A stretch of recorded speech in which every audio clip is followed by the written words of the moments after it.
보신 것처럼 개발 도면까지 놔둘 정도니 투기 세력이 가만히 있을 리 없습니다.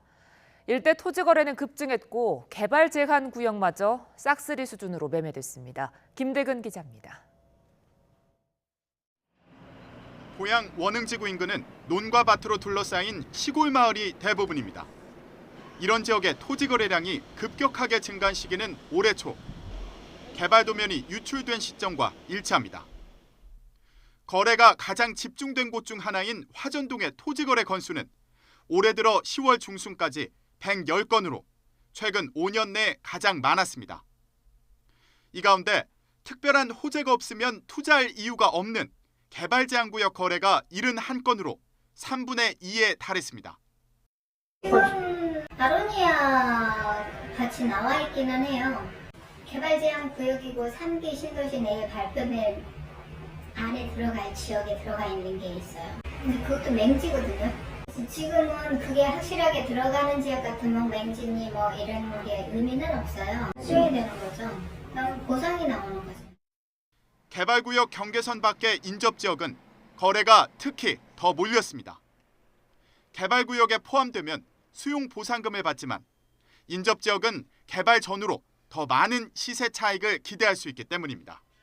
안에 토지를 매입했을 경우는 수용될 가능성이 많거든요. 그러니까 수용 가격은 이제 토지 보상 가격은 시세보다 그렇게 높지를 않아요.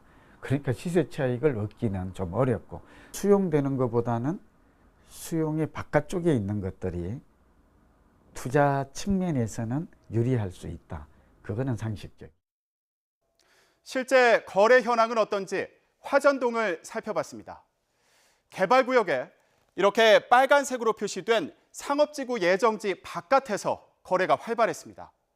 거래 건수는 지난해보다 2배 이상 늘었습니다.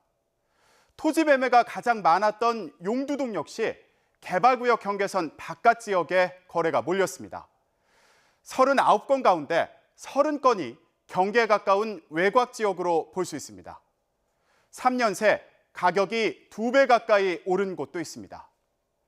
특히 올해 경계선 부근에서 거래된 토지 30곳 가운데 앞서 5년 안에 거래가 있었던 곳은 6곳에 불과합니다.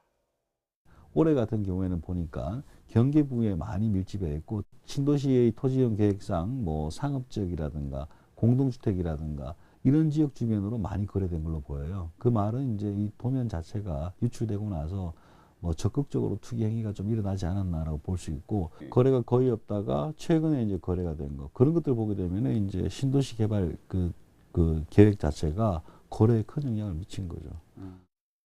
3기 신도시는 LH에서 추린 후보지 대여섯 곳 가운데 국토부의 검토를 거쳐 선정됩니다. 하지만 적절한 후보지가 많지 않아서 한 곳이라도 문제가 생기면 3기 신도시 개발 자체가 흔들릴 수밖에 없는 상황입니다. 유출된 도면 한 장이 정부의 부동산 대책을 뒤흔들 수도 있는 만큼 철저한 조사와 유출 관련자들에 대한 처벌이 필요해 보입니다. YTN 김대근입니다.